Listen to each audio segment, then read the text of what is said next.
some chicken strips or whatever the fuck they got going on at the movies. Damn, your theater got chicken strips. My theater only got popcorn and snow caps. Macaroni with the chicken strips. See, you guys make Houston sound way cooler. Like, I talk to Brandon sometimes. He's like, "Oh yeah, I had this to eat. I had Tex-Mex." I'm like, dude, listen, fix your grid, and then I'm on the way. Yeah. I mean, there's any manner of delicacy that you would want to, partake in. It is here, and sometimes you got to travel for it. Listen, the fact I could just pull up and be like, I want this, and that, and put my Magnum over the glass. That's what makes Houston awesome.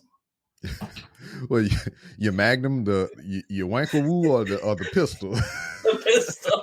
You put that over the glass. I want that. Like, that's how I imagine it goes down. You're at Whataburger. You're like, I want a number 3, number 6. And you're pointing at everything with your pistol in your hand, right? Yeah, I want this one, this one, this one.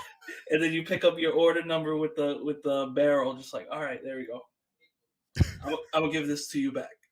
What is this? What's that movie? Guns Akimbo or whatever the fuck. They stuck there. They just don't leave. Oh, it's so awesome.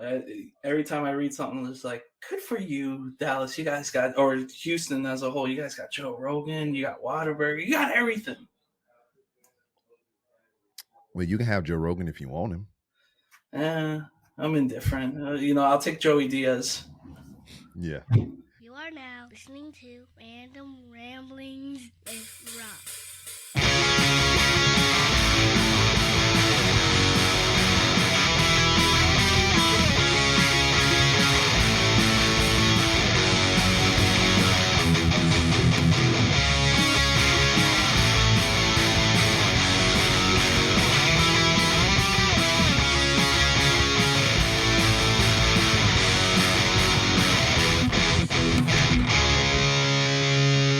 Welcome to another edition of the Random Rounds with Rob podcast. First and foremost, I'd like to thank you, the listener, for coming back each and every week or however you listen to podcasts. But if you're a first-time listener, I'd like to thank you so much for giving my show a try.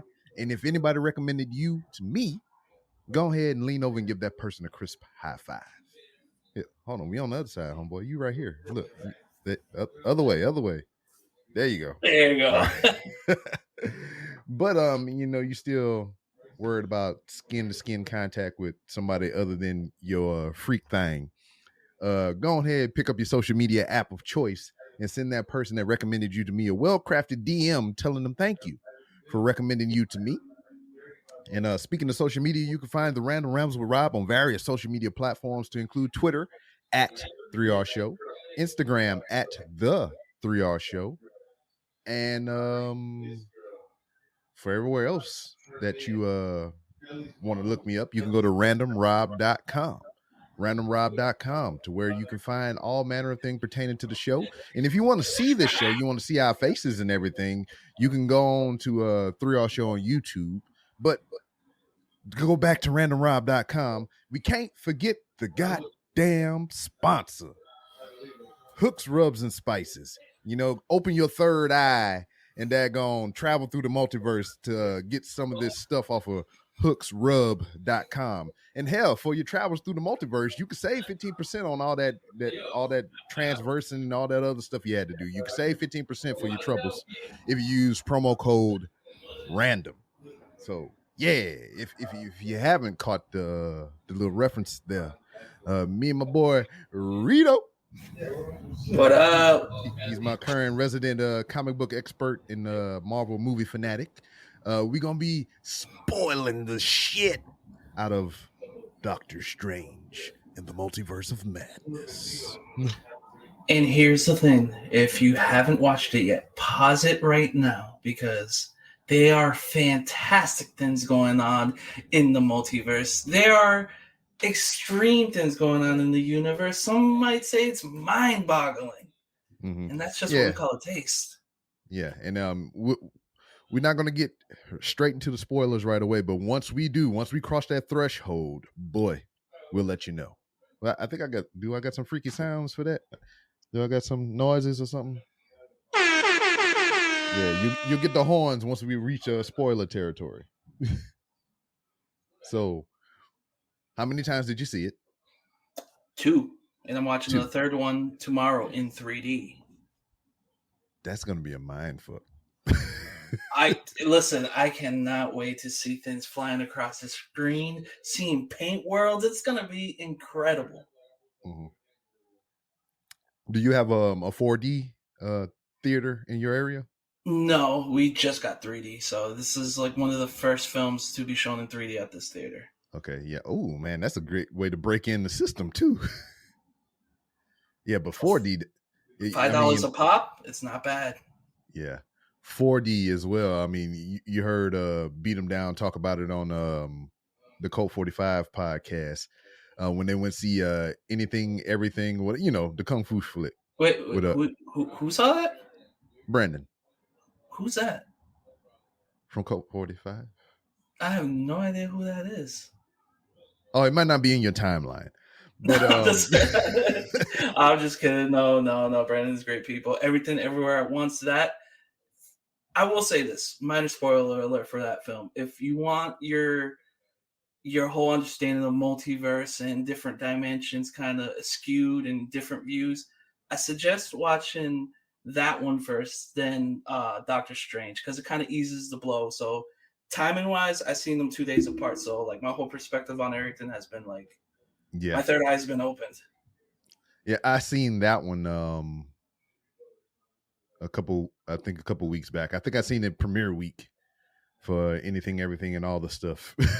And it's crazy because I mean they had a third eye reference in that one as well. I mean, it's just very eerie, similar to Doctor Strange. I mean, they might have crossed paths at some points, and I'll point that out once we start getting into spoilers and stuff. Yeah, I won't look at Employee of the Year awards the same after that film. Because my company has the same style. So once I saw that, I was like, oh. So that's where things kind of got weird, because I'm like, we have those at my job. Googly eyes. Yeah, precisely. Oh, man. But you've seen it twice. I've seen it once. I was very close to on the teetering edge of pissing off my wife and small child by going before and without them. But I got to sit down and sit with it and everything, and I'm just excited to see what happens beyond this, because I mean, each film that they come out with, 25, 26 films in deep, buku miniseries and everything, and web series and all kinds of stuff, further pushing this storyline and this just the adventure through the Marvel universe, cinematic universe, forward. So now we talk about interdimensional and multiversal travel and whatnot. What's next after this? Because the next movie is Thor: Love and Thunder, right? Yeah, it's Thor, and then I think Miss Marvel, the TV series. Overall, I think what Kevin Feige is doing right now, as far as the whole, because he said we're not going to have like an Endgame like event for at least 10 years. Like the guy has a 10-year plan going out. Oh, man. And the only thing that's going to happen, because everyone's expecting this whole Endgame thing, it's like, we're going to tell each story page by page. Like Moon Knight, for example, that could just stay enclosed, no connections to anything. Like if you haven't seen it yet, obviously, spoiler alert at this point for Moon Knight, but there was no cameos from anyone else. And it was just in its own universe. Like you close it as it is, and we could pick up that whenever. And then Whoa. There were 2 cameos in Moon Knight. Really? I must have missed them. Who were the cameos? Spoilers. It was both his alter egos. There you go. I had to fuck with you. Hold on, let me get my whack ass drum beats. There you go. Oh wow! I was sitting there just like, wait a minute, what? Originally, they were gonna have the Eternals involved, but I mean, it seems like a lot of people are trying to back away from that, and I just hope they don't get into Inhumans territory, because everything could be forgiven with the multiverse. Mm-hmm. And there was a couple of things that I have not seen. I have not seen not a single drop or a single thing of Agents of S.H.I.E.L.D. I've never. What was the Inhumans a series of its own? Yeah, it was a series on ABC. They rolled out the first 3 episodes night 1, so that was kind of a tale to say, like, hey, they're not really putting much behind it. And honestly, Heroes, NBC Heroes was better. Okay. So the other films that they got floating around, like Cloak and Dagger, and don't they have another Marvel? Yeah, Cloak and show? Dagger. Yeah, Cloak and Dagger is a TV show, and then they have the second series of I forgot what it was. There's Agent Carter and all that stuff, and that one was fun. You know, it's one of those things where I think they were just getting their legs from under them and kind of figuring things out, because Agents of S.H.I.E.L.D., like, it's for the NCIS and CSI crowd. Like, it's like, oh, if you like it, if you're throwing it on before Monday Night Raw, it's good. I think they just needed a better lead-in. Okay. Well, as far as Cloak and Dagger, have you any experience with that series? I watched like 2 or 3 episodes, and the way I experienced it was, so I read the comic books, the Ultimate series, which is the better iteration of it, where this one, they didn't have much leeway, because in the Cloak and Dagger Ultimate series, they cross over with Spider-Man, Miles Morales Spider-Man and Silk. So it's just kind of that, like, extra smorgasbord of, you know, Marvel property it's not Disney, but it's not ABC. So we kind of have to, like, you know, they don't use the word mutants and things like that, because obviously Fox still holds the rights to that. So, well, I mean, that's non-existent, right? Because Disney bought all that out. yes, until I think June of this year. I know there's it's pretty much all signed and set up with the whole Deadpool and everything going on. It's just a matter of they're trying to find a better word, or something that they're trying to do where it's like meta-humans seems to be the word they want to go with. So I think mutants seems like something that they don't want to associate with to any connections of the past. But I mean, with Marvel, everything's up in the air, because like you said, you just restart button, interdimensional, Earth 616, Earth da da da da, you know? Yeah. And that I got a funny feeling in my bones whenever they started throwing out the numbers like 616 and all that. I was like, wait, whoa, we numbering them now. All right, we doing that. We pulling that out the hat. All right, cool. It's amazing, because some of the numbers they used, and even a quote spoken by a character which was used in the previous film. Once I mentioned it, you'd be like, oh, I didn't even notice that until you said it. Oh, well, are you talking about Far From Home? No, it's something else, actually. Well, let's start to roll on and everything. I'm going to hit this button real quick. This is where we get into spoiler territory, everybody. So if you want to cut out here and maybe come back at the end or something, I don't know. But we about to hit the spoilers. Once again, this is your warning. Spoilers for Doctor Strange. Put that Spoilers star down. Doctor Strange. Put that star down. Disappear to the next dimension. Yeah. So where do we start? So I'm not familiar.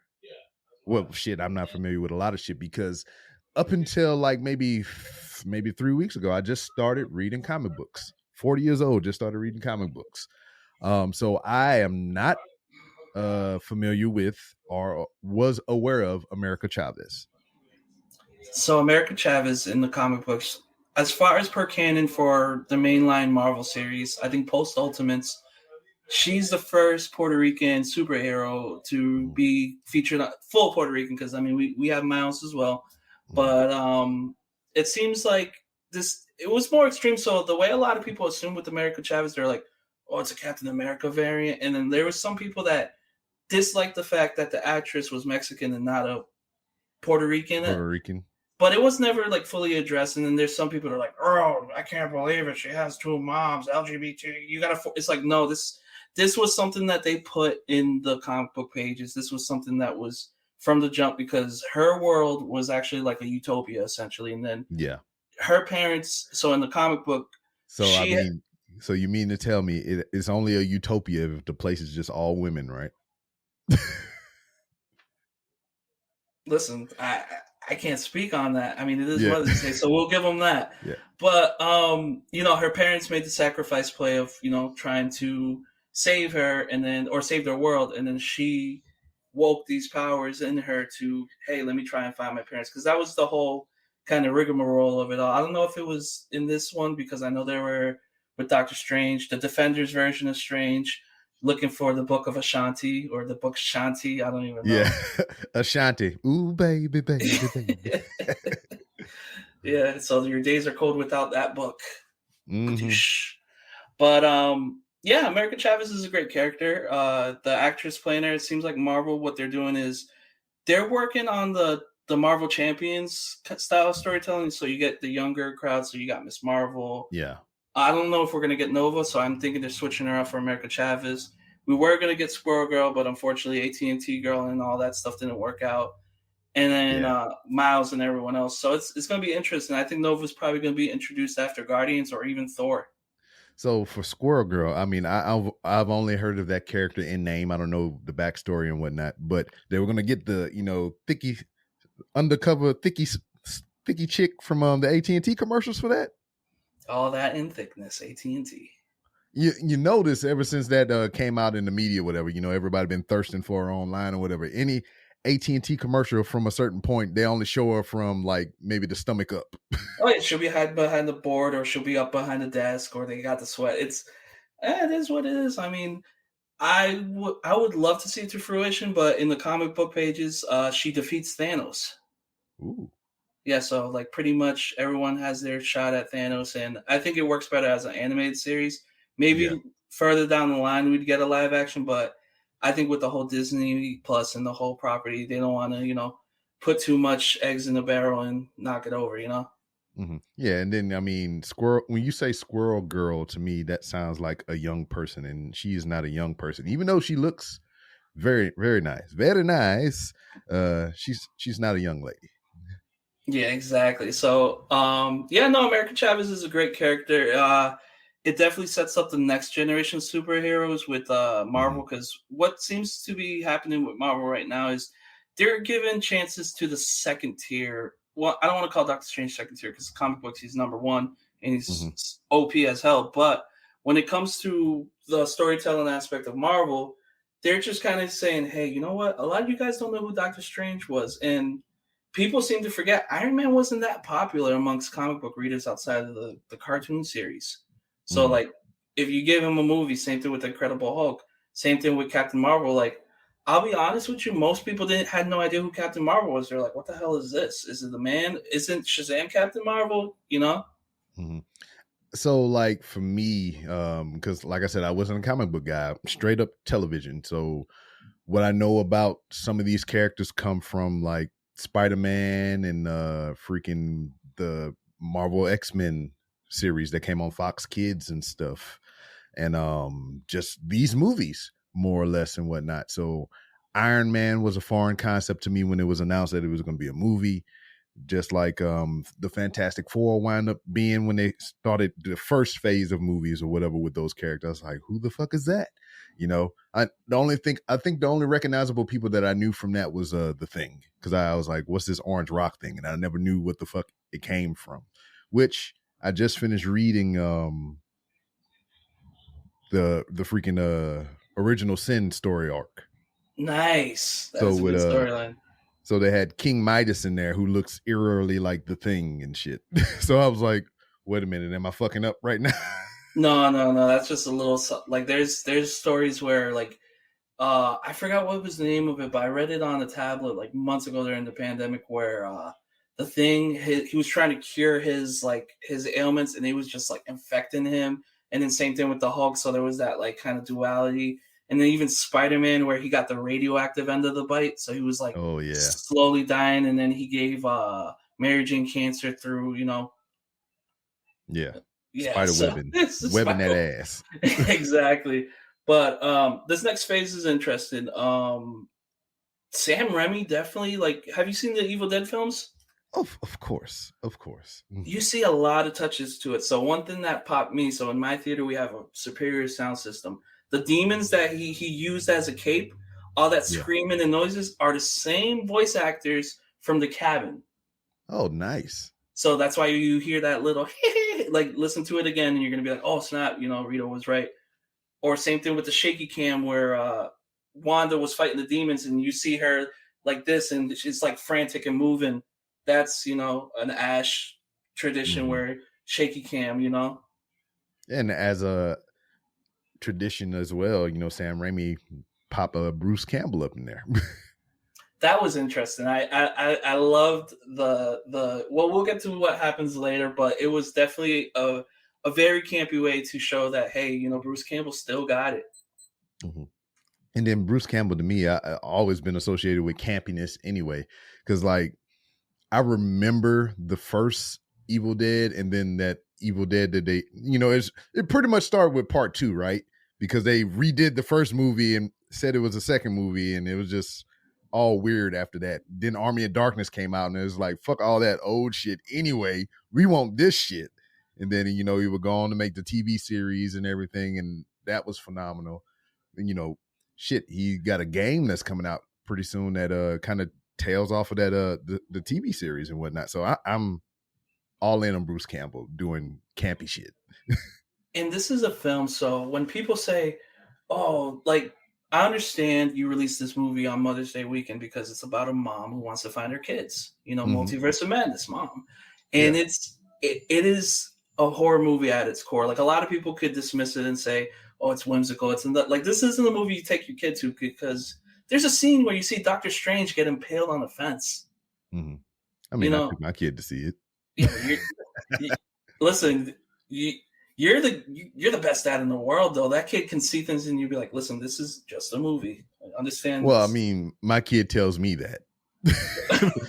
This is just a movie. That's bad CG. I was like, come on, man, you're ruining my childhood, damn it. That's chroma key, you know, stuff like that. Film school does that to you, you know, like there's janky, you know, CGI in a lot of the films that we love, but we kind of ignore it because overall, storytelling, I mean, we could say Avatar is the greatest feast for the eyes on film, but when you really break down the story, it's just Dances with Wolves with Blue Aliens. Mm-hmm. And then, you know, you talk about bad CGI and, you know, prosthetics and props and all this stuff. Me and the kid are going through actively and watching all of the Batman movies. So last night we watched Batman 89 with Michael Keaton and everything, and she, as soon as I said it was directed by Tim Burton, she's like, oh, I like that guy. So I mean, I had a little bit of hope or whatever, but we watched it last night and she didn't, because usually she pointed out if it's bad, but she was in the mode of we're gonna do a review probably after me and you finished recording and everything. So she was kind of frantically taking notes while she was watching the movie and shit. So it's just like, all right. So some of the cringy shit or whatever she might have skipped over because she had her head down typing down notes and everything. So she didn't really tear it up like she normally do. Listen, I gotta say this: the University of Random Ramblings Film School is an incredible university because you're raising the next generation. You know what?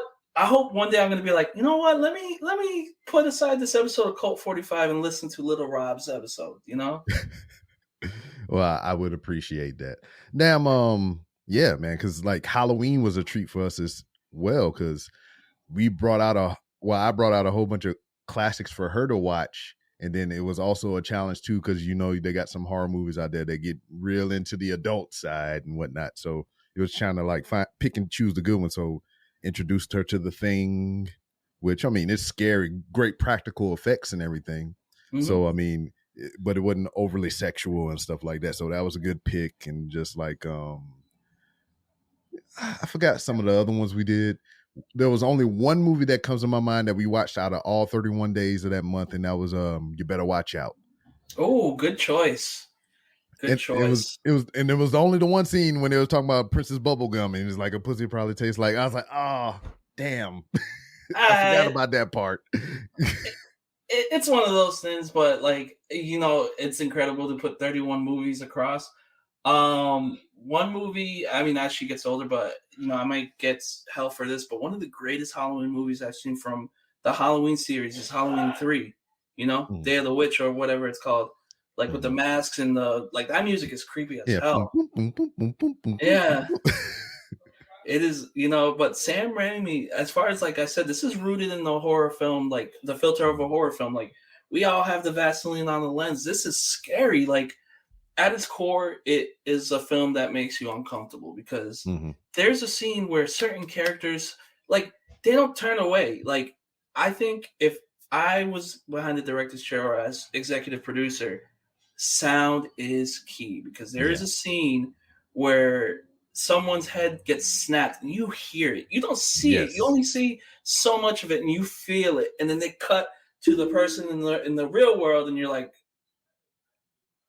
what is going on? And same thing with the camera flashes and pan and like, Yeah. you're in one universe, you're hugging the air, next thing you know, someone's getting fried and there's a single tear rolling down the eye. Like, Yeah, sound is everything. Yeah, that's crazy because like even in that thing, let's just talk about, since this is interdimensional travel, multiversal travel and everything, we got to see some new characters to the cinematic universe, but old at the same time. So we are introduced to the Illuminati, which has been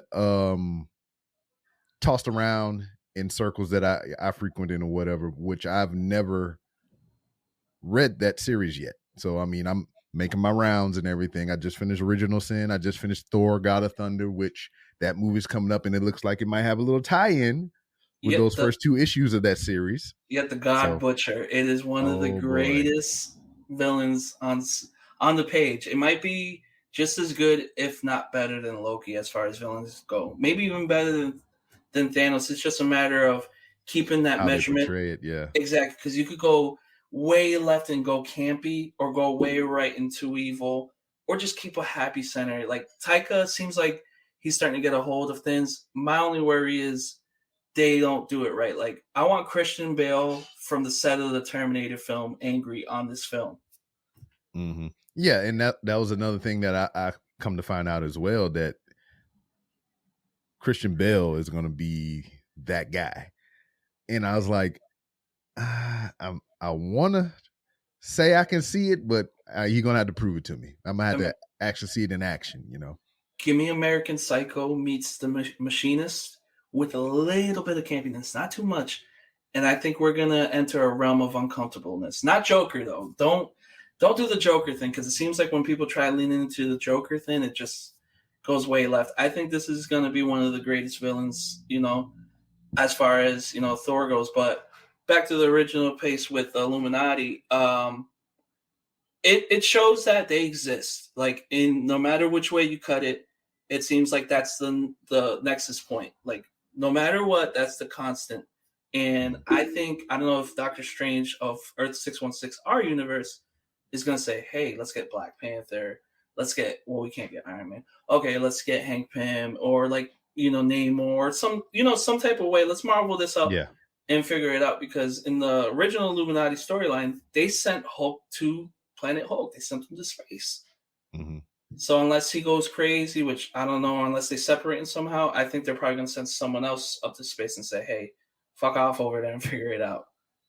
Okay. Yeah, because they seem to be the peacekeepers of just this realm and whatnot. Just be like, all right, we're going to make the hard decisions. We are the royal tribunal of, all the superpowered people and whatnot. And we are the judge, the jury, and the executioners.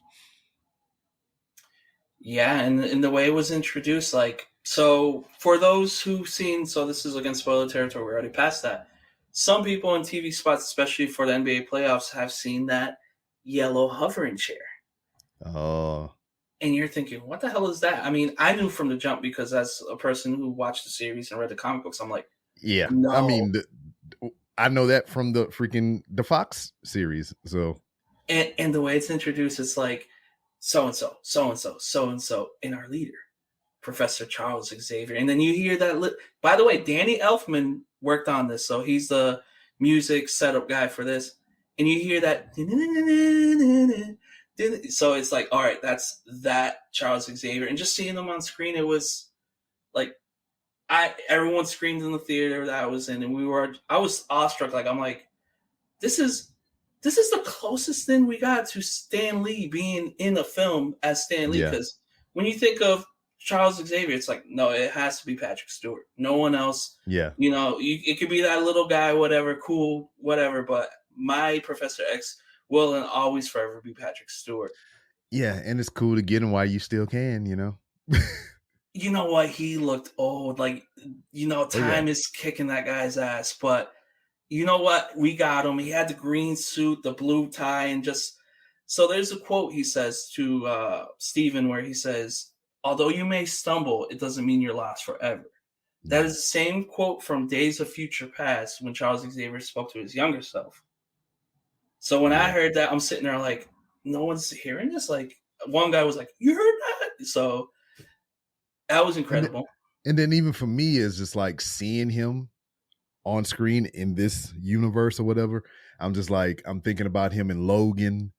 I'm thinking about, you know, the incident in with the Dark Phoenix movie where he fucking got atomized and shit, and then, you know, the whole thing with that or whatever. I was like, just the way they're doing this and just the aspect of time travel and multiversal travel and everything is just like, all that stuff is still canon and it all makes sense for, I mean, good or worse, if it was a bad movie or a good movie or whatever. It just like, it makes sense now. Oh, you pulled them straight from the cartoon series. Like, I think, so those characters, I don't feel like they're pulled from like the exact same universe. I think they're all from different universes and they're just not telling us, because the one thing that we noticed was with Mordo, he's that universe's Stephen Strange, but yeah, he killed himself when he was killed by another surprise appearance, and I'm surprised it kept this under wraps, Black Bolt.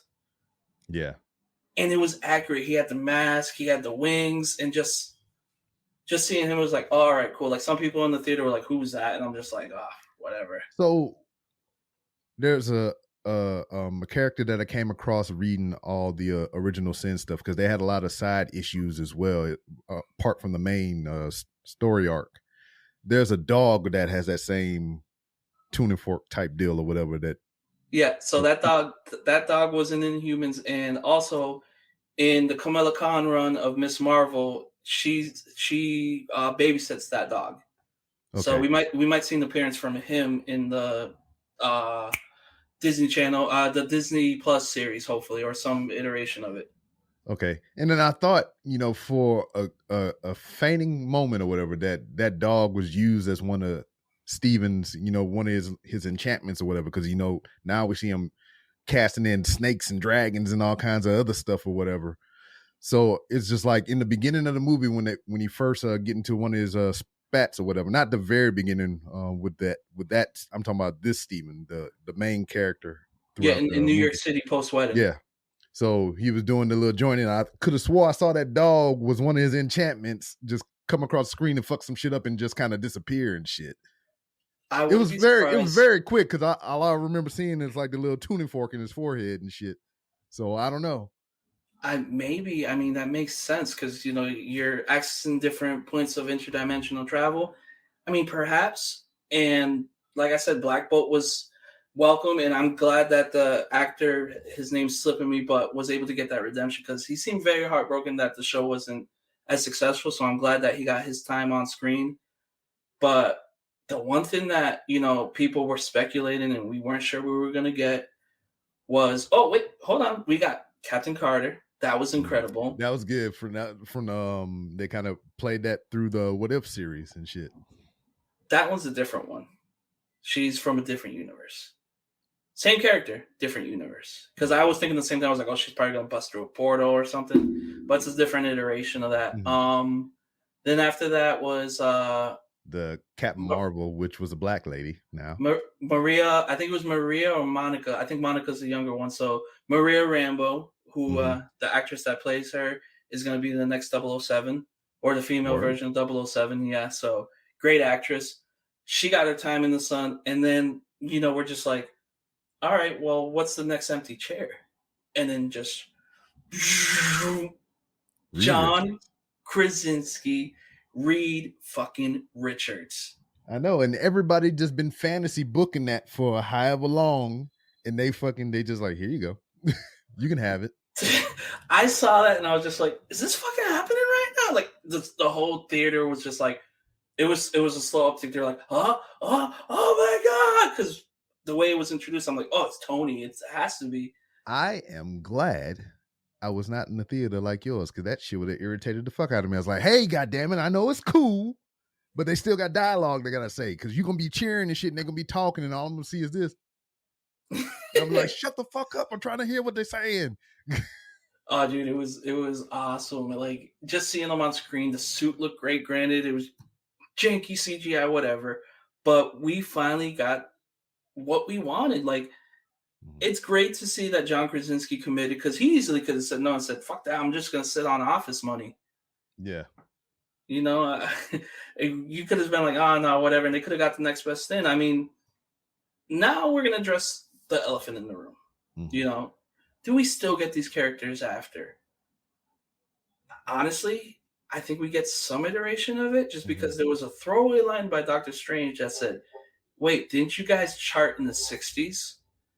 And Fantastic Four, as far as the series or the film, is going to be based in the 60s.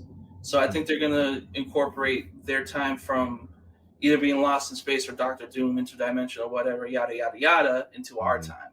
So I think that they're introducing that, and then Quantum Mania must come into it, because we still have the one who remains, and he's a Richards as well. Yeah. Oh man. It's just like, when I seen this, the spread they had for the Illuminati, the characters that they had and everything, and the way they went out in hindsight, you know, it's just like, I'm fine with that, because we got to see it. You know, I mean, these same people that played these characters don't have to come back again and do this if they don't want to, or if it's not even in the plan. I'm just fine with it, that I got to see it in this form in some kind of way. It is, so to bring this into wrestling aspect, it's like Kenny Omega showing up to the Royal Rumble and getting eliminated in the first 5 minutes, and then he goes back to AEW. We got it. I'm fine. I'm happy. You know, same thing with Kushida when he came to the Cruiserweight Open. Oh yeah, he didn't have to sign. He just showed. You could say, "Hey, I could watch him on the WWE Peacock Network," but I'd be happy either way. I mean, it's all up from here. I don't think we're going to see Black Bolt again, because that seems like that was a one-off. Definitely going to see Monica or Maria Rambeau again, because, you know, no body, no death. You just see the arm. Captain Marvel got cut in half. That was tough. Captain Carter. Yeah, Captain Carter. Like, oh no! And then it's crazy because, like, you know, Sam Raimi does some gory shit. Oh, dude, but he did it within the confines of this Marvel Cinematic Universe. Because, like, when they sausage fingered Reed Richard, you know, that's the correlation, like, with the other movie, right? Oh, they changed. You ever ate a Twizzler before and just pull it apart? He got put into a Twizzler, or as Brandon from Colt 45 said, got changed into barbacoa meat. Goddamn, yeah. But yeah, soon as he started like shredding apart or whatever, I started thinking about them goddamn sausage fingers, man. I was like, it's that movie all over again. Yeah. Even the kid said it. It's like, it's the sausage fingers, and then just his head just poof, red light. Just I like how they did that. It was just like, instead of a blood splatter, it was just like her red power mist, just poof. Yeah, Captain Carter's death. It was just like, you didn't see it, but you saw it and you heard it, and then you saw the little meat on the. It was just, And then same thing with oh my god, Black Bolt. Like Black Bolt, he just like, oh man, that was it was funny and sad at the same time. He's like, boom, pop his head off. He has the power to kill you with his mouth. What mouth? Back up, bah! and his head could have just exploded, but just a little cave in. I'm like, it was within the confines of this cinematic universe. He was able to get away with a lot of things. And Doctor Strange fighting, you know, Mordo in the other room, and he's just like, your vote got these people killed. And it's just like, yeah. And you got the Carrie call back with the oil or the blood on Wanda's face, and just the stare. Like, she was the figure. Like, for those who have seen Halloween, or The Shape, just walking through the doors, killing shit, people. Or even just kind of like the creature from the newer Evil Dead or whatever, just the blood rain and everything, and just walking all fucked up and shit. Oh my god. And she knows no bounds to protect her children. And I understand there's people who didn't see WandaVision, but in retrospect, you know, as they say, hindsight's 2020. Looking it back, watch WandaVision after seeing this film, and it is a terrifying series. It's not all ha ha ha. It's like, yo, like, she's going through some shit. It clicks off safe at some points or whatever. It's just like, yeah. I was like, oh boy, because I remember like when old girl, the agent, the black chick came or whatever, and she was talking about right after the kids were born or whatever, and she just kind of, head tilt to the side and whatever. Who are you? And then damn, it just poof, fade to black, and it's just like, that shit was scary as fuck. that or when the agent who came in with Donna Foreman or whatever, the mom from that 70s show, and she's choking and she's like, do something, and she's just willing it and letting it happen. Like, for those who haven't watched WandaVision, watch this first and then WandaVision to kind of get that perspective, because it makes it 20 times scarier. Yeah. And then just him going to visit her initially, Doctor Strange going to visit Wanda initially, just, you almost had me. This looks almost real, and she's just living in this barren wasteland of hot shit. Just like, man. And you Houston just in the middle of August. Shit, Houston now. Fuck.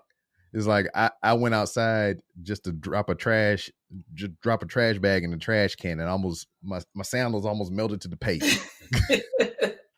Yeah, it's definitely something that, like, they did a good thing. And if you weren't listening, like, there's some people, they just watch movies and pass, and they'll text on their phone, they'll talk to the person next to them. She's just like, yeah, we gotta save the girl, we gotta do this, do that, and then she says the line, well, okay, I'll save America. And then he looked at her and he's just like, I never told you her name. Well, he didn't even say that. She's like, fuck. I mean, she didn't say fuck, but she was like, you didn't tell me her name, right? Yep. And then that's when it just, and I was like, oh, she is going through it. Mm-hmm. And the people that say they want more from it, like, listen, you got what you got in a pandemic storyline. Like, everyone's like, where's Vision? Like, listen, he's figuring shit out. He's doing Vision shit. Yeah. You will get a vision of him later. That's the thing too. Like, a lot of people, they wanted this to be my comics and I want it now. Exactly. They just want it all tied in. And it's just like, listen, just take it as it in. Like, if this, I would have been happy if they said, hey, listen, we're still working things out. We're going to release this in October. I'd be okay with it, because with interdimensional travel, it's anything could happen. I mean, this is a film. And I keep saying this ever since they pulled the trigger with Infinity War and all this other stuff. It's just like, they have literally future-proofed their franchise. You added time travel and interdimensional travel. It's like, and I keep saying this over and over again. You got an actor that don't want to play ball? Fuck it. Get a variant in there. Get out of here. They future-proofed their franchise moving forward. Because, like, they had the issue with the Black Panther shit going on. I know Chadwick passed away. But old girl, the one that plays Shuri or whatever, they was having issues with her because of the COVID stuff, and she didn't want to get vaccinated, yada, yada, yada. Variant. You don't play ball? Get the fuck out. Oh, well, how did the variant? Well, we have a mini-series for you. She was on a last mission and she was killed, and it just so happened that America pulled her with her, or we time traveled, or as Reed. And the thing is, I forgot what was the term that Reed Richards used, but he used something like almost like a nexus type word. I don't remember what was the word. I think it was a quandrium or something like that. Yeah. And that seems to be a common thing. And a lot of people were pissed as far as what I say. Oh, where's Loki? It's like, listen, we're going to get season 2 and it's just going to all come in together, because you future-proof your shit. Like you said, he's outside of time. He's not being recognized. Actor passes away. People don't play ball. You future-proof it. And then if people are like, well, we don't want to retell the story. Retell the variant story. Mm-hmm. And then also it's just like America Chavez. So because of her and her power, she's the only one in all the multiverses or whatever is the way she puts it and whatnot. She's never run into herself in any of her travels, and she's been to like 73 different multiverses and whatnot, and she's never come across herself or any variation of herself, which I thought was pretty cool. So how does that happen? And then how is that going to play into things moving forward is what I wonder. I think And here's the thing: she's still new to her powers. Mm-hmm. Because, like you said, time is different. Like, also, and then I'm kind of explaining it to myself in my mind as we just brush through this movie and everything. She could probably have the power, but she is like ultimately she's what they call it, the sleep walking, the sleep dreaming, whatever the fuck. yeah, dream walking, Yeah, dream walking. She's probably ultimately doing that rather than, how everybody else perceives it and whatnot. So I mean, her shit is so strong that she can actually take people and interact and do all kinds of stuff, but she's jumping into her persona in each multiverse or whatever, so she never comes across herself. And here's the thing: now that the X-Men are pretty much canon, or at least in this variation, least we forget we have Rogue. Yeah. She crosses into Rogue. Now we got 2 of them. So what's the only thing I know of Rogue is she touch a bitch, take their powers temporarily, or depending on how long she holds them, or whatever, how long the effects will last on her and whatnot. So what do you mean by if she come across Rogue, we got this thing? What's going on? Explain. Hit me up, player. Hit me up, player. Don't leave me hanging. So let's say in her interdimensional travels, because she's training with Doctor Strange now, so she's figuring things out. But let's say for some odd reason someone scares her, she poofs into the Professor Xavier School Institute of Mutants and whatnot. She goes over. Rogue says, "What are you doing?" Grabs her, whatever. She passes out. I see what you're saying. Rogue goes to another place. And when she goes to another place, in her world, she could be gone for 5 minutes. Yeah. In her adventures, she could be gone for 5 years. 5 years. And that's the thing. And powers work different in different interdimensions, as, Doctor Strange's little booth and told him, we don't know how your powers work. We don't know how they work in this universe. So in Rogue, going to Earth 616 or Earth 738 or Earth 666 or whatever. Or 619, booyaka, booyaka. Where everyone wears a mask. Yep. I would love to see that place. she touches someone and her powers are good for 24 hours. Like, they really future-proof this shit because time moves different in every interdimension. So anything's possible. And then moving forward, the character that I'm most interested in and how they're going to weave everything up with the current existing films is Deadpool, because he has the time travel module or the dimensional travel module or whatever and everything. I wonder if they're going to weave that in there somewhere or if they're going to scrap it all together, because I know we're getting the character coming. They already confirmed it. But it's Deadpool. I think the way you do it, and it's going to be in the most Deadpool fashion, is he's going to be sitting. So open the scene. Deadpool's talking, showing things like, oh yeah, by the way, this is how it's going down. And you thinking that he's making a scrapbook and you're looking at all this and he's telling the story. And he's like, yeah, what do you think? And then camera cuts to the watcher. What are you doing here? And then roll opening credits, and then Deadpool voiceover. Oh, you want to wonder how I'm getting? I just want to go into a universe where I want to be happy with my girlfriend. Yeah, I'm sold. Hey, give Rito the book. That's the thing. Or even have him just sit there, like, open the scene, and then it cuts to Ryan Reynolds in the booth talking. It's like, you really want to know how this stuff works? I have no idea. Let me tell you how. Is it Loki? Cut to him like taking a picture with somebody in a Loki mask or someone. With Deadpool, it's campiness to the 10th degree. So you could be like, oh, I was in Logan. You don't believe me? Roll film. And it'll show like a little cutout moving across, walking, And then also is just like a lot of people, not too long after Stan Lee died, because they acquired all those properties and shit. They wanted Deadpool to fill the role of Stan Lee, like have him pop up just sporadically throughout the films, just make a cameo, however small. And I would be down with some shit like that. You just see motherfuckers having this fucking fight or whatever, then Deadpool, because he got the little module, he just pop in. What the fuck? And you look around and poof, and he just gone again. It's just like, did I really see that dude who I thought it was in the background? I would like shit like that until they work up into a movie or something. Oh yeah, I know Spider-Man's slated for another film, so like what I would like to see is like, you know, Spider-Man swinging around and whatever, helping the Avengers, and he's just like, oh yeah, you know, I need to get to Avengers HQ, and then you'd be like, all right, he gets to HQ and be like, didn't we take care of you 5 minutes ago? Weren't you the guy that was in the red suit? And he goes, what the hell are you talking about? And then post-credit scene, you see Deadpool going into the facility like, hey guys. Same way that he did in Civil War.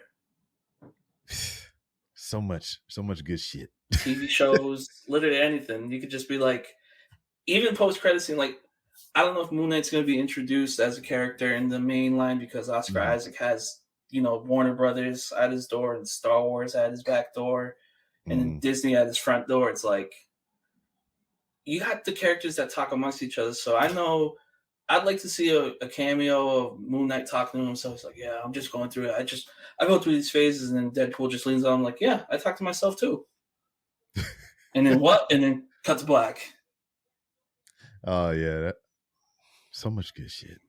So what else we got going on in this film?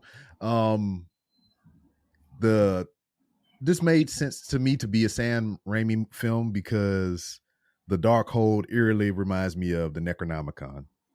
Yeah, that's not done by accident. That was one of the main signing points for Sam Raimi, saying like, oh, you know what? I've worked with the Book of the Dead. I could, you know, and that's another thing. You could have Deadpool show up in the next, because they say Doctor Strange will return in the post-credit scene. You could do another Doctor Strange movie and be like, well, the Necronomicon's destroyed, and then Deadpool shows up with the literal Book of the Dead and be like, oh, I got this book. It doesn't amount to nothing. Tosses it over his shoulder. You do some damn Prison Break shit to where you have like all the shit from the Darkhold tattooed on his body or some shit. Oh yeah, I got it tattooed on me. There's nothing there. I'm constantly healing inside and out. But it's all right because I learned a thing from a fat kid from Australia. And then Prison Wallet pulls it out. It's Deadpool. Yeah, it's Deadpool. We've already established that. Mm-hmm. So man, what else? What were some of your favorite parts of this film? Wong deserves his own TV show. Like, I want Wong to be like, hey, listen, I'm gathering of skilled magicians and whatnot. Like, just a miniseries, because in Deadly Class, an NBC property through Peacock, I didn't like that so much. Oh, we are fighting. That was my favorite. I love the comic books. You got to read the comic books. Okay, maybe that'll be something different, but the TV show, it didn't grab me, man. It's just like the kid that they use, it was just like, man, there's nothing about you that seemed rough to me. Yeah. Yeah. Nothing about you says hardship to me. It's just like it didn't grab me. Think of TJ Detweiler being emo, and it'll solve everything. Okay. It's a good show. I read the I'll probably finish it. Because I have that issue about me or whatever. If I start something, I gotta finish it, no matter if I like it or not. I had a crush on Maria too, the actress that plays her, so I think that factored into it. Yeah, I like the fact that it was a horror film. Mm-hmm. It was greatly paced, like right from the jump. You have Doctor Strange running through it, and then just the fact that he took over a zombie body. Yeah. And Wong was just like, oh, okay, I'm not going to question this because I've seen it all before. Mm-hmm. And then like, damn, I had it and I lost it. Shouldn't have been drinking all this goddamn wine. I don't know. I lost it. Fuck it. Zombie Wong. A zombie Wong. Yeah. No, just seeing the way that the music score by Danny Elfman. Oh yeah, that was good. Mm-hmm. Like just even the fight with the musical notes, like on paper, it's like what the hell is going on? But when you see it happen, it's just like, and people forget that. I think in the first Doctor Strange movie, he liked playing music as he operated, so that's kind of like a little here's an Easter egg, and just the guitar licks when he was getting taken over by the Darkhold and taking over the zombie. You're the. Did you see a series called not a series, a movie, Kung Fu Hustle. You seen that, right? Oh, I loved it. That's what Everything Everywhere All at Once reminded me of. But yes, yeah. I love Kung Fu Hustle.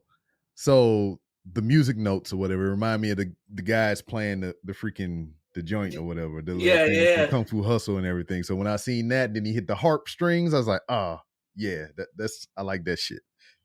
Oh, these guys love that movie because even in Shang-Chi they did the same thing, with the rings and the movements, and he even had the Kung Fu Hustle behind them, the poster. Yep. I think Wong, because it says Doctor Strange will return, so I don't know what way, if we're gonna get a third one, because a lot of people assume that now this is where we get to post-credit scene. Doctor Strange is walking in the street, his third eye is opening, he's freaking the fuck out, and next thing you know, he's continuing walking, and then people thought Psylocke showed up at the end of the film from the X-Men. It's not. It's actually, I forgot her name, but it is the niece of Dormammu. Yeah, so that was a question. I'm glad you brought that up, because when she cut the rift and everything, and I seen the world that they were going to step into, I was like, that looked like some Dormammu shit. Yeah, so I think that she's either going to sway him into, having another heel turn, because in the comic book series, he's taken over and essentially becomes the devil. So with Dormammu, he's going to show up. And I think what they're going to do to call back to the last Doctor Strange movie is he's going to walk in. He's here to bargain. He's here to bargain. Because in our perspective, when we first saw it, it's like, he's going rewinding it each time. But there's a couple, if you watch the film again, he doesn't rewind every time. So I think when he shows up, he's going to say, hey, I'm here to bargain. He's like, not this shit again. And then that's when we get that, because it's his niece, so something's got to be happening. And everyone knows nieces and nephews, daughters and whatnot. When it's the big evil, it doesn't turn out to be great. Word. And plus, he killed Thanos. Doctor Strange killed Thanos. I mean, I know we swept over that, but he made that shit look easy. Yeah, he did. Just you just see him just laid out across the rock and shit with fucking his sword in his chest, and I was like, God damn. And then Black Bolt, I'm sorry, and just yeah, that reminded me of the Watchmen and shit, Yeah. Yeah. Inhumans definitely needs to be that gritty if they ever make that movie. One thing I liked too was they showed the different outcomes of each reality, and that's we completely glossed over the fact that we had a mental fight with Professor X. And Wanda, and then the hands just come out yeah, and that version of the Scarlet Witch that came out of that cloud of smoke or whatever, that was very Sam Raimi-esque. It looked like one of the demons from one of the movies and shit, just gnarled and fucking burnt and all kinds of creepy shit.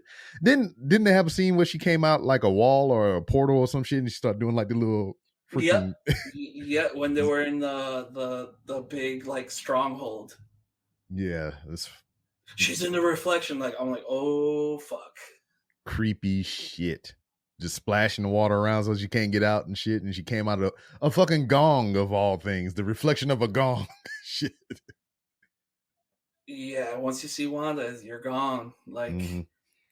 It was scary. It was interesting to see where they took it. And Sam Raimi, I hope that he still has a working relationship with Marvel, because what I want to see as far as Sam Raimi do is an isolated, closed off, not connected to any other tethers of the Marvel Universe, Marvel Zombies TV or film. Yeah, a lot of people have been talking about that, yeah. Give him that, and that's the thing. CGI, prosthetic, makeup, multiverse, variants. Just put a zombie filter over it, and you get... If Marvel single-handedly revives the zombie genre, which I think they will if they do this right, Walking Dead will have a resurgence. Because a lot of people fell off of that. Too many zombie movies.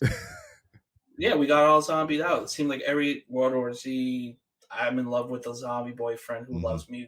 Yeah, Warm Bodies. Warm Bodies, yeah. So... Shit, the Santa Clarita Diet or whatever, that was a fun show. I like that.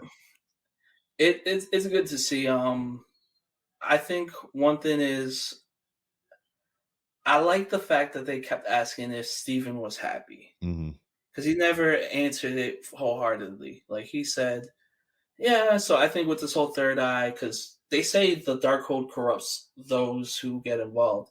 And I think we're going to see that. Like, hopefully we get a Doctor Strange heel turn, because we got a Wanda one, and it was excellent. Mm-hmm. We didn't see her die. You know, as they say, no body, no death. Mm-hmm. Yeah. So, and then everybody also, like, I think that was the only branch universe, well, two, to where Strange even died or whatever. But everyone that they went to or they mentioned Strange, he was ultimately a bad guy most of the time. yeah, and that's the constant, because when you really break, and that's why I say when Mordo became the Sorcerer Supreme of that Earth, mm-hmm. he was still a bad guy. So, True. And I don't know if Mordo was, pre Doctor Strange, the film, was a Sorcerer Supreme adjacent or some sort. And the same thing with the villain from the first one. They got a hold of the Darkhold, becomes evil, corruption, absolute power corrupts absolutely, yada, yada, yada. It's the constant struggle with Doctor Strange. Like, he never finds happiness. He never finds his love. And then now he's coming to Dormammu to bargain, possibly. I think we're going to see a Doctor Strange heel turn. We will see. So as I look around to all these classic characters in comic book history on our screen here, the one I'm most interested in, since we have been teased with a little bit of Reed Richard, is the one that he's fighting down there in the corner, Dr. Doom. Fantasy book for me, man. How you think we can get this in here? How can we shoehorn this in here? Tell me something, man. Tell me something good.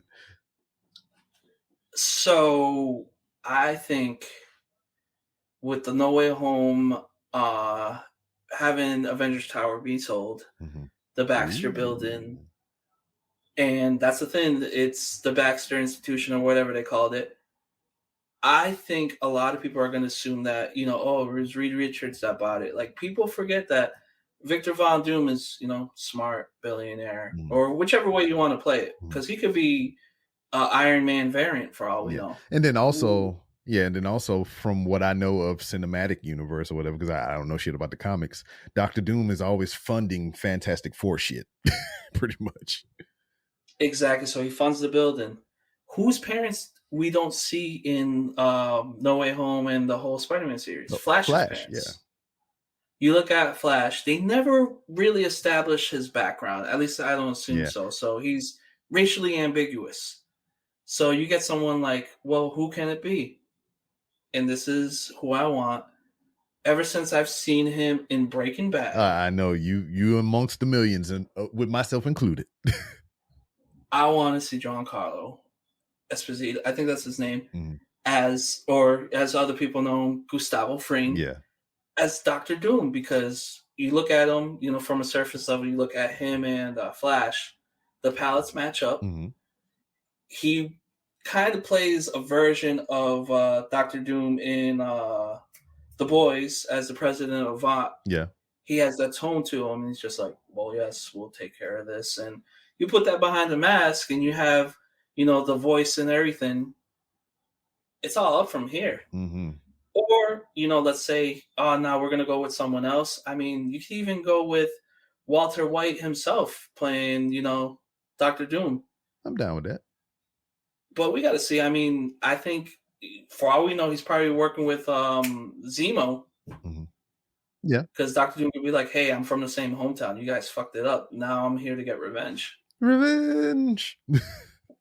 So anything's up. I mean, as much as I'd like to see, what do you call it? Magneto, a black Magneto, he could play Magneto too. Yeah.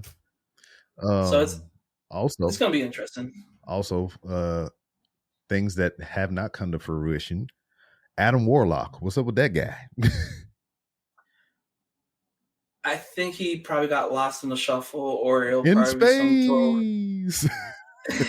I think they're gonna probably introduce that in the Nova TV series, maybe, or I mean, it's Guardians of the Galaxy, or even Thor, Guardians of the Galaxy 3.5. For all we know, she opens up the chamber. All right, let's get him out. And it's just, all right, that's done with that story. Yeah. You think we get There's a lot going on. Yeah, you think we get something from Howard the Duck? He was amongst the crew in Endgame. Mm-hmm. And he was, I mean, hey, you could open up the pit and be like, "Oh, hey, it was Howard in there the whole time." I think we should get a Howard the Duck series, but put it on Hulu. Yeah. Like that whole monkey thing that I'm yet to watch. Yeah. Or MODOK. That was on there too. I love Patton Oswalt, but that wasn't. It was all right. It was all right. It was Robot Chicken with an X-Men filter over it. Mm-hmm. So now, and let's make Sue Storm black. I want to see a black Sue Storm. Okay, I'm down with that. So with the Eternals in the Marvel universe, we have Moon Knight introducing other gods of many of different places and whatnot. And then, just multiversal travel has revealed that there has some other characters out there and whatnot. This, I really do think they're priming for that God killer shit, man. And I'm ready for that because they're introducing God-like characters, and there's been a lot of God talk amongst these films that have been coming out as well. So it's just like, I read it, now I want to see it. I mean, there's a flash in the film when they're traveling through the interdimensions. You see the 3-headed living tribunal. Mm-hmm. I don't know if that has to do with Loki or with whatever. I just know that, like, when Secret Wars comes out, I forgot about that too. Yeah, when Secret Wars comes out and we get that whole Doom world and the planet and prehistoric and yada yada yada, it's gonna be incredible. And I mean, for all we know, he who remains above, or he who is above, or whatever, pretty much Atom Man, because Miles gives him the cheeseburger. I don't know if you read that. No. But so there's a part in Secret Wars where pretty much the way Miles gets introduced into Earth 616, because there's a Nexus event which is called the two planets collide, and when the two planets collide, a lot of people in the Illuminati and whatever, they get in the spaceship and they figure, there's a bunch of rigmarole and yada yada yada, and Miles sneaks onto it, and obviously his mom or someone gives him a cheeseburger, keeps it in there. And to help Adam, and he's like, "Oh, what do you want to wish?" He's like, "I just want to get back home." And he's just like, "Well, what do you have to offer? I'm very hungry. I've been in this interdimensional void for however long years." And he gives him a cheeseburger. And then he's just like, "There, you're in the universe." Very well. So I think Deadpool is going to be the cheeseburger guy. Be like, "Oh yeah, here's a cheeseburger. I got these cheeseburgers, man." Listen, if Deadpool does that, I will watch that movie 20 times over. Well, shit, man. I think we done covered just about everything. I mean, shit, fun movie. I'm probably gonna sneak away Thursday on my day off and go see it again. But yeah, it's an incredible series. I think I hope it. And here's the thing: expectations were at an all-time low on that one because I thought it was gonna be bad. It was better than the first one. Yeah. Mm-hmm. Was it better than No Way Home? Perhaps. I don't know about all that, but it definitely, just like even the visuals on that thing, it looks like just something brand new. Just like, I know it's just something like I've never seen cinema like that before. It's just, I watch a lot of movies, but that movie seemed like it was just a cut above everything else that's out right now. Oh, Thor is in trouble because I hope this Thor movie's good. Yeah. This is the fourth outing. I mean, I hope it's good. Post-credit scene. I mean, we always forgot to mention the last post-credit scenes. What did you think of Bruce Campbell? Oh boy, Bruce Campbell at the end saying, "It's over. It's finally over." Yeah. Just a little jab. It's just, I don't know. People were mad in my theater. They're like, I waited for that. Yeah, somebody told me. They didn't tell me what it was, but they said like, yeah, just stay behind it. I mean, if you're going to see the movie more than once, it's good to stay behind once and watch it. It's just like a long, drawn out joke. You know what gets me is when people just get up and leave. Like, I'm like, you realize you don't know what's going to happen. Mm-hmm. Like, people just get up and I'm like, Because, like here, internationally, the movie premieres on Wednesday. And then for us, it'll show early on Thursday, but premiere weekends on Friday.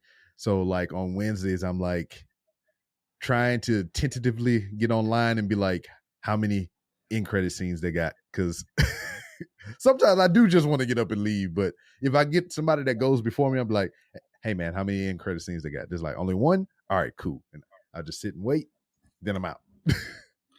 It seems like the bathroom hits you hard. It's just like, oh yeah, your body knows, and you're sitting there like, oh come on, hurry up. And it seems like the credits get longer and longer. I'm like, I don't want to know who was best boy. Yeah, Key grip. Key grip.